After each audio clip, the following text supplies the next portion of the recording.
Hello, shimmers and twinkles. So this is going to be an important one. Um, I'm going to bridge the difference between science and religion. And I'm going to start off by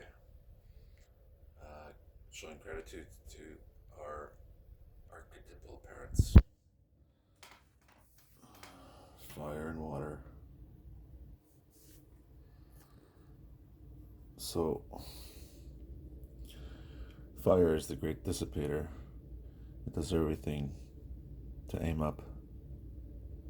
It's the father.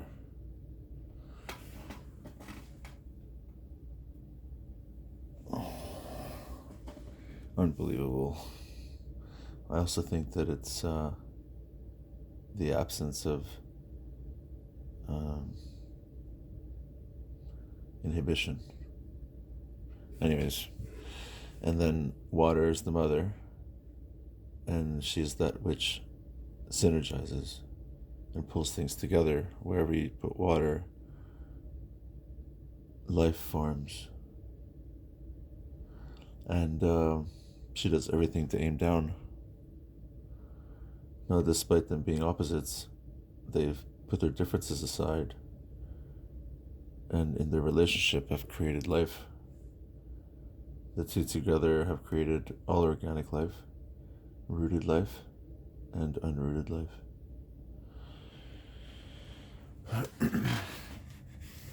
The reason I bring that up is because in our society we have a similar situation with religion and science. And as far as I know, in the last 10,000 years, they've never quite seen eye to eye. And when they're both the same wings, when they're both wings of the same bird, and us as a society we're the bird, it's worrisome because we know they should work together. So the objective of this video is to try to bridge those differences. Okay, so I'll start with a quote that I wrote. In the first half of our civilization, we aimed with our aiming circuits and then shot with our aiming circuits. And by doing so,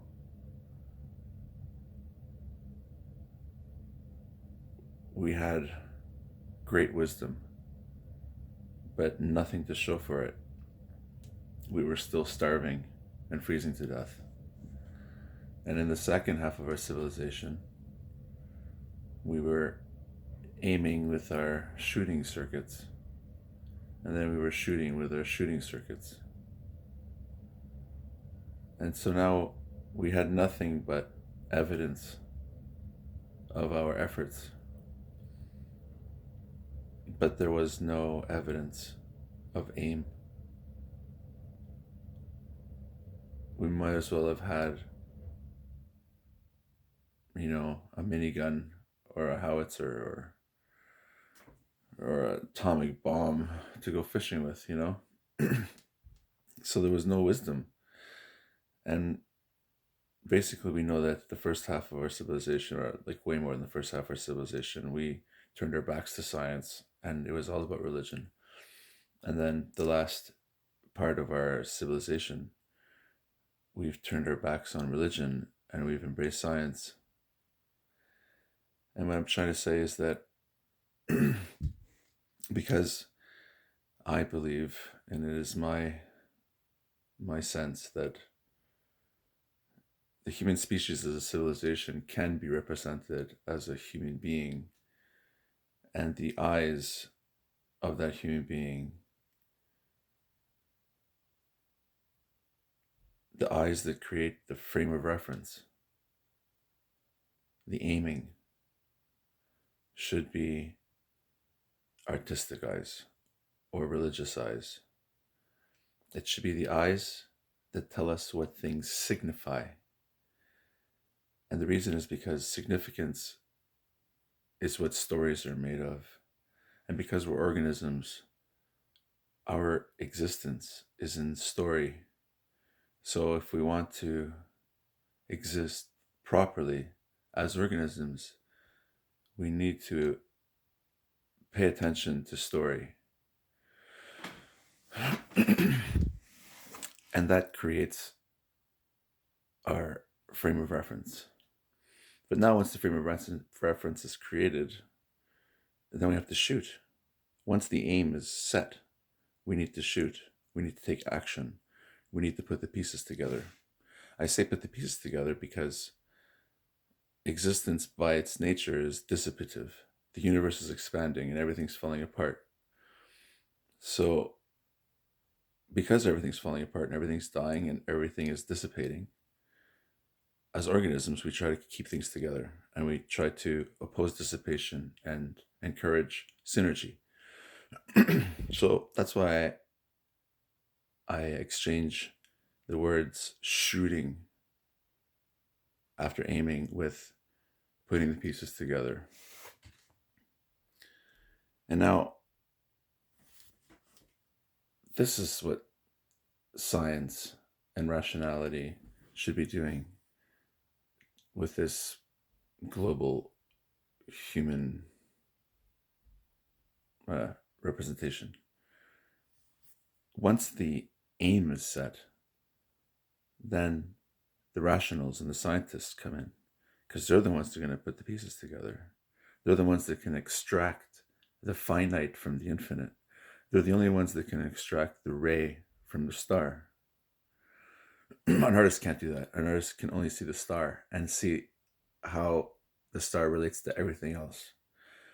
The artist and the religious person tells you what things signify, and the scientist and the rationalist tells you what things are. It's different. Your child is a human being. A rationalist or a scientist sees no problem with exchanging your child with another child. They're both human beings.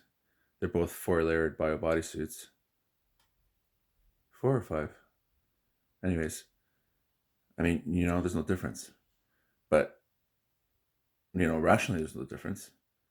But artistically, spiritually, significantly, there's a hell of a difference. Because that child represents your child, your son or your daughter. So there's a eternal bond that you can't explain rationally. A rational person cannot explain why someone would spend $100 million on Elvis's guitar when you can get an identical guitar for a couple of $1,000s. But an artist could,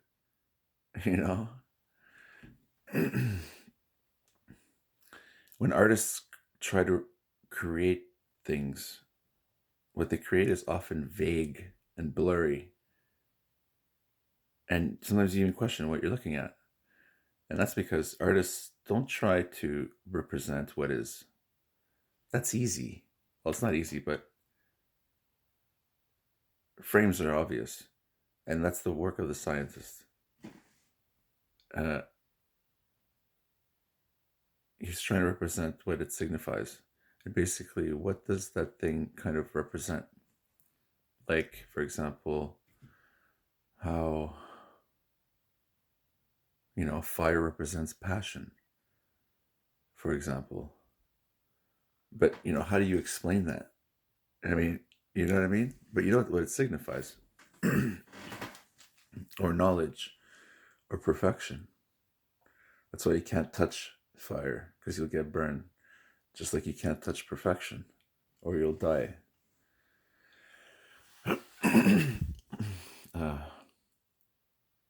Yeah, so basically what I'm trying to say is that we cannot exist as a species without either one of those, science or religion. But one is the eyes and the other is the structure that manipulates to put things together. If we want to have something to show for our attention, we need science. Otherwise, we're just living on inner peace without heating. Anyway, I hope that helps. Make a good day.